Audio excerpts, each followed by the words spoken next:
It's time for science with Roguelike It ranking. This is episode 12 for Risk of Rain. It's the best title. That's the best intro ever for this. Literally, I was trying to get Moon off guard. I'd never get him off guard. Every week I wanted to start with that now, please. It's time for science. We are going to talk about where we're going to rank Risk of Rain. And let's start off. We're not going to be able to do this too many more times because the list is getting pretty big. But let's go through our list from bottom to top. Starting at the bottom with Sunless Sea, Don't Starve, I'll open my list. Cave Blazers, Riddled Corpses EX, Prey Mooncrash, The Swords of Ditto, Classic, Darkest Dungeon 20XX, Void Bastards, Crypto the Necrodancer, and still King of the Hill, as it should be, Hand of Fate. R.I.P. Studio. Yes, R.I.P. Studio. Unfortunately. Yeah. So we will be adding Risk of Rain today at some point, but we wanted to do what we did last time. We all had fun doing it. We're going to talk about what we liked, sort of game club style, what we liked, what we didn't like about our current game, and then at the end of every individual person's turn, we'll talk about, will you keep playing this game? Thank you to Moonpier for the excellent addition. Apologies if you can hear my child 100% screeching like a banshee in the background. She's very much 2-year-old. She has a lot of feelings. Don't we all? Was she a millennial? Anyways, Monkey Senior, let's go with you first. Alright, so for me, Risk of Rain doesn't really give a good first impression. Because I remember famously on the show now. Yeah, exactly. Like, there's that, and then back when I first played it, like way long ago, I really didn't like it. And then, of course, for this, the more you get into it, the more you start learning it, and the more you like it, right? Mm-hmm. But yeah, it's very much an older roguelike that just straight into the deep end, doesn't tell you tell you much, right? Yep. Lies. And it lies. Yeah. So yeah, once you get past that, it's a fairly fun game with a whole bunch of unlockable characters and items, and that's pretty cool. My negatives for it, like, between the different characters, they're very varied, right? But if you keep playing the same character, each run doesn't really change much, like how you play. No matter what items you get, it doesn't change too much how you play. I think that's due to all the items being purely positive, like throughout the whole game. There's no trade-off items or anything like that. And I think, unlike Isaac, there's no real item pools, so you're not really getting the roll on a specific pool in this area and in this area. It's all just one big pool. Mm-hmm. Yeah. That in itself isn't inherently bad for the game, because it's still a really fun game, right? Mm-hmm. But I feel like that when we compare them to like other games, it's probably going to be a minus when comparing it. Like, it's not very deep, I guess. So like, there's no item synergies or anything like that. Like, if you get these two items, they do change to do something. Yeah, exactly. Yeah. So it's a fun game. Would I be playing it after this? I'd maybe like once or twice. Like on a rainy weekend or something. Yeah. I don't think I would be going for like all the unlocks and stuff. I'd just be playing it just to play it. Do it, you coward. Well, no one wants to drown 20 whorls, so that sucks.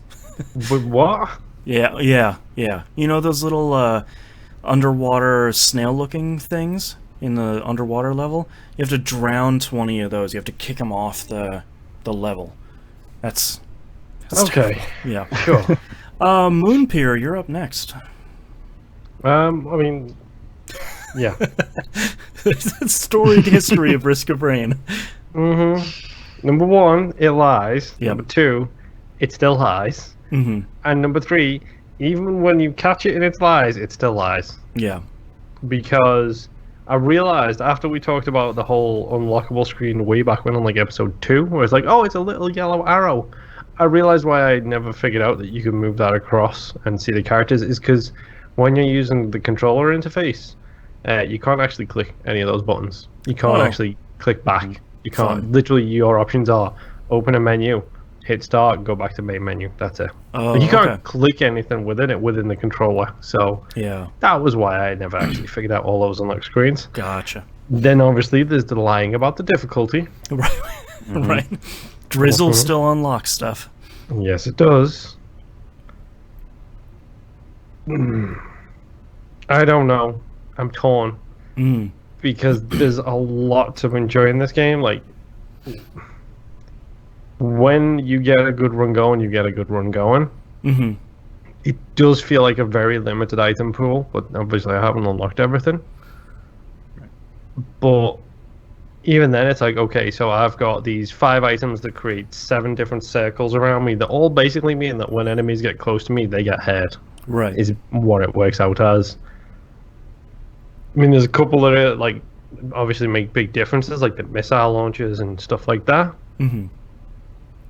But in general, it feels like a fair few of them are just minor rehashes of the same kind of item. Mm-hmm. Control-wise, I think it controls okay. Playing the controller on PC via I'm assuming some form of like, what's it called? Like the thing you open cars with. Like basically a crowbar control system in there. Right. Like it controls okay. The keyboard controls are so awful. They're hard to use. But the music's amazing. Yeah.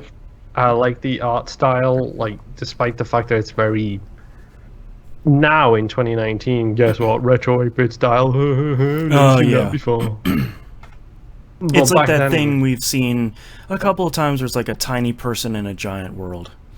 Yeah, and it's like it's not as rote then as it is now. Mm-hmm.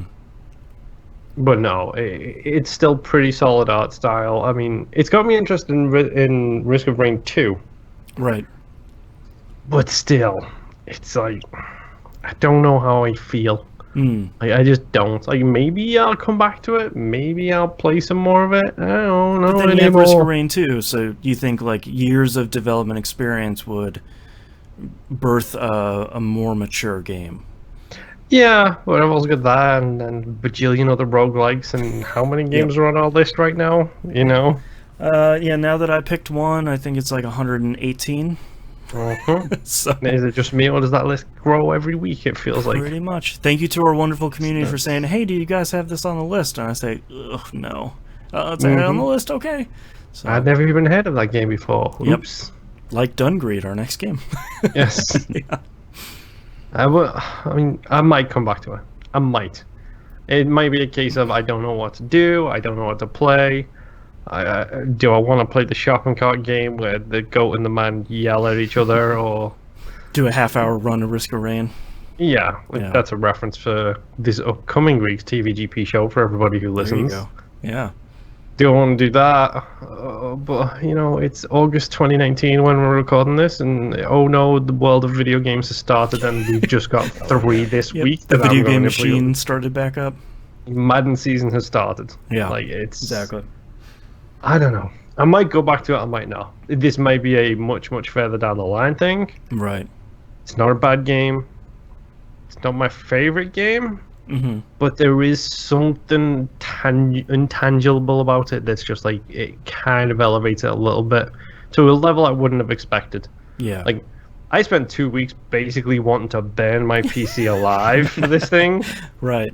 and then all of a sudden it's just like, you know, it's the curse of roguelikes, Yeah.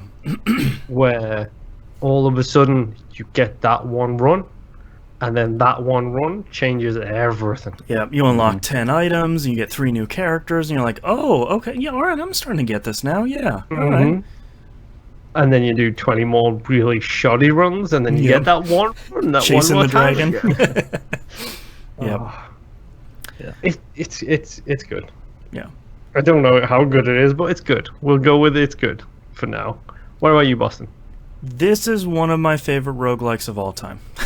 I knew that coming in. I Yeah. think we all knew that. Yeah. Coming in. This Thank you, is- Hannah, by the way, for that. I believe. Yeah, I think he did recommend it originally, way back on TVGP. I think when it first came out. I think there's something about this game that has always really clicked with me, beyond the incredible soundtrack, and I love the art style. I find it funny that you mentioned the retro 8-bit art style criticisms of nowadays, because when the game came out, everyone was like, "You're so tiny. How am I supposed to see this dude? He's so tiny. Like, what is it?" And now it's sort of like, "Oh, another one of these." So that's kind of funny. Between that and like Swords and Sorcery, people were like, "What? Like 2 pixels for this character? The hell?" Yep. And now you've got Broforce and a bajillion other Yep. games that have all come out with tiny little dudes doing a whole lot of damage to stupid pixels. Yep. To me, I think there's something that I think the friction, once you start unlocking way more items in this game, I think, like Monkey was saying, because there aren't any trade-off items, there aren't any negative items, there's nothing like soy milk that you're going to pick up in this game. They're all benefits. Some of them have a little bit of a downside, but they're never enough to say like, "Oh, I can't use that, like I'll die on this run." I think because of that, this is a game I keep coming back to a couple of times a year. On like a slow weekend, I'll bang out a couple of runs. To me, it's a lot like Diablo 3, where it's like, yeah, all right, yeah, I could play some of that. It's a real comfort food game for me. And I think it is because once you get the snowball rolling on a run, there's nothing stopping it, usually. And Except I the think final boss. yeah, except the final boss. And by that point, if I die on the final boss, all right, I had a good run. You know, like I made it all the way there. It's all right. I think to me that's really attractive from a long-term standpoint, because even now, with as much experience as I have in Binding of Isaac, no run is guaranteed. You know, you'll probably make it the majority of the way on every run, but you're never going to have a guaranteed run. And I think that, from a long-term perspective, feels much better from Risk of Rain, where it's like I need to go and I need to win a game. You know, it's like I need to go be successful in a video game, and I think Risk of Rain does that really well. And I think there's just that thing about it that clicked with me almost immediately, that pushed me through the beginning tough stages, because I have had that similar experience that you guys did, where it's just like, this is impossible. Like, I can't get through the first level. Like, the magma worm, come on. What are you doing, game? And then, like... Screw the magma worm, dude. The magma worm is the worst. I've not yet seen him in Risk of Rain 2, but I know he's there. I know he's waiting. And then, like, you get a couple... Like Moon was saying, you get a couple runs, you get that great run, and then it all starts coming together. And I think, for me, that's when a roguelike becomes a great roguelike, is when that switch gets flipped, and it's sort of like, this game is garbage, to like, oh, okay, like I made it a couple of levels, I'm starting to see what this game is putting together. I think Risk of Rain for me is something really special, but it's also one of those games where I totally agree with pretty much all the criticisms, but it's one of those games that I just really love. Yeah. So, but will I keep playing it? Yeah, it's installed on my Vita, my PS4, my PC, and my Switch, so, yeah. Chances are, yes. Yeah, so, and it runs really well on Switch, too. It's really good. It does. Yeah. Alright, let's talk about where Risk of Rain is going to fit in the list. Dr. Boston is going to have to come to terms with something here. Is Risk of Rain better than Sunless interesting. Sea? Oh, well, let's see. Does it run fast? Yeah. Is it good world building? It's actually pretty good, yeah. Yeah, If you Sunless read all the Sea. things. Yeah, Sunless Sea's strongest point is its setting and its writing. Oops. Yeah. Yeah, Okay. it's better than Sunless Sea. Come on. Yeah. Is Risk of Rain better than Don't Starve? Yes. I think it is. It has purpose. You're building runs as you're going. Like, It's a better roguelike. Yes, Yeah. definitely. Is Risk of Rain better than Cave Blazers? I would say yeah. Yeah, It's- even just the simple character variety can it can get you kicked off on much different runs. That's Like, true. I prefer the commando, but ain't nothing gonna stop me from running in there as the enforcer, planting myself in a corner and just whapping everybody who comes at me. That's Yeah. true. And then Cave Blazers has those like ability things that don't change it too much, so it's not Right. like completely different character. And you only had really had that one character. That's a good point. Is Risk of Rain better than Riddled Corpses EX? Yes. Yes. Such depth to this game. Yeah. It's not Isaac levels of depth. It's not Gungeon levels of depth. But it's got Isaac some has had levels the of depth. benefit of a 20-year development cycle, so like... Don't talk about that. Sorry, Don't 15 talk years. about that. Yeah. Is Risk of Rain better than Prey Moon Crash? Yeah, it's built from the ground up in, frankly, a time occasionally unwieldy engine. Yeah. I don't know how they did what they did, Yeah. but they did it. And every level feels unique. All the monsters feel different. Every world has different monsters in it. Yeah, there's a number of different level types, biomes the kids call them nowadays. Thank you, Minecraft. You're welcome. But yeah, I would go, yes, it's better than Real Corpses. That was Prey Moon Crash. Right. Oh, a cat Oh, has sorry, entered yes, the room. Prey Moon Crash. Yeah. A wild show. Is Risk of Rain better than Swords of Ditto? Classic. I feel like this is when it starts getting hard, but I think yes. You're not wrong about it getting hard. Yeah, this is Swords of Ditto Classic is a very good roguelike that has similar problems that Risk of Rain does now that I'm thinking about it, with a Yep. very limited item pool. Mhm. Yep. Very, very difficult beginning. Yeah. I would say Risk of Rain is better than Swords of Ditto, but it's hard. I think the variety of characters in Risk of Rain puts it over Swords of Ditto for me. Yeah, that's exactly my thinking as well. Yeah. Because each character actually changes the way you play, and in Swords Yeah. of Ditto, you get your two favorite items, and you're like, okay, this is how I play now. Yeah. Yeah. Yeah, I'm going to go with that. I prefer the Swords of Ditto art style, Yeah, because there's something so I think that- crisp about that art Yeah. style. The benefits of a modern game engine. Yes, that's true. Uh, yeah, is, I ahead. think Risk takes it. is Risk of Rain better than Darkest Dungeon? Yes.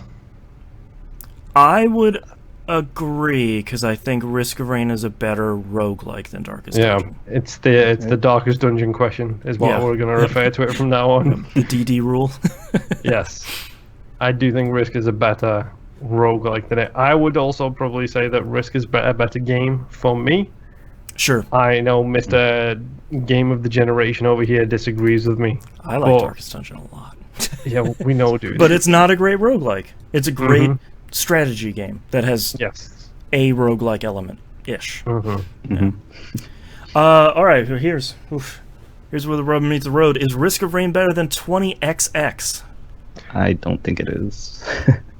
I mean, I really like 20XX, so I might be biased to that, but I think Awesome. 20XX is better. God. I think this is the last question we pose this episode, because it's not better than Void Bastards. No. I think it beats it out a little bit. I think they're both really great roguelikes. I think they both control really well. I think they're both graphically very interesting. I think Risk of Rain's soundtrack is better, though that's not something Yeah. we're rating it on.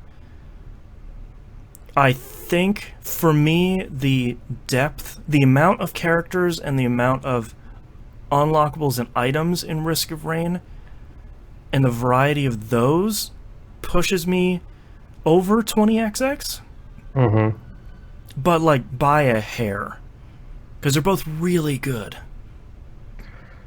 So Tiebreaker. yeah, I feel bad because I know I've thrown this. I think I specifically threw this against 20XX when we were rating Void Bastards. This is a tie for me. Like, I'm not kidding. These two are dead even for me. I think Risk takes it for 2 reasons. Okay. One, and I hate this because it's the whole game of the year argument you hear about on Giant Bomb, where eventually it just devolves into your game is crap because blank, even though you actually really like that game. Right. I'm gonna die on this hill. Yeah, it's the Skyrim versus Saints Row 3. Right. We haven't yet. If you see an episode of this that comes out at like an hour and a half, you know what happened. Yes. So they both tie up. Yeah. 20XX is derivative, and I don't mean that as an insult to the game because it's an homage. It's an homage Right. to Mega Man. Right. Quick question: have you guys ever seen any game other than Risk of Rain 2, I'm assuming, use that timer on the right? It gets more difficult the further the timer goes, and it increases the spawning rate and stuff like that. You know what's funny? Risk of Rain doesn't even use that timer. It uses as a sliding bar this time, where you can tell how far you are through a difficulty much more clearly. But yeah, having the game say it's very easy, it's hard, it's impossible, I see you. Like, yeah, you've never, especially then. That's a very scary difficulty name, by the way. Like, I can see you, and I'm coming for you, and it's like, oh god. Yeah, it's just like, oh god, what have I done? Yeah. Yeah. Like, I've never seen the way this game does that progression, where it becomes a case of, it's up to you. Do you want to go fast and make it easy? Right. Do you want to take your time and get stronger and potentially have it be impossible by the end? Like, that's a good point, because it's not just get to the next level, get to the next floor in the basement, and of course it's harder because you progress to a next level. The game doesn't care. Like, you can loop through that game as many times as you want, as long as you can fight off scavengers. Whatever, have a 5-hour run. Go crazy, if the engine can support that. Yeah, so I think just on that reason alone, it does go above 20XX. Yeah, okay. Accept that. I will agree. Is Risk of Rain better than Void Bastards? Everybody all at once? Nope. Nope. I don't think so. That's the second time in 2 days you've done a everybody all at once, and I've said it while you're in the middle of saying everybody all at once. We gotta practice. It's good. Yeah. Yeah, I would agree. Risk of Rain is not better than Void Bastards. So, Risk of Rain is at our number 4 slot on our top 5 best roguelikes of all time. The only list you need. The most important roguelikes. The ratified space. Anyways, our next game is Dungreed. We're going to do, as we talked about in the last episode, we're going to do 4 weeks of that coming up here. It's a game we know nothing about. So I'm pretty excited for us to to dive in and figure out what the heck this thing is. And hopefully we'll have a bunch of fun with it. But until then, our doctors are signing off, and we'll see you next run. Bye. Bye. Bye.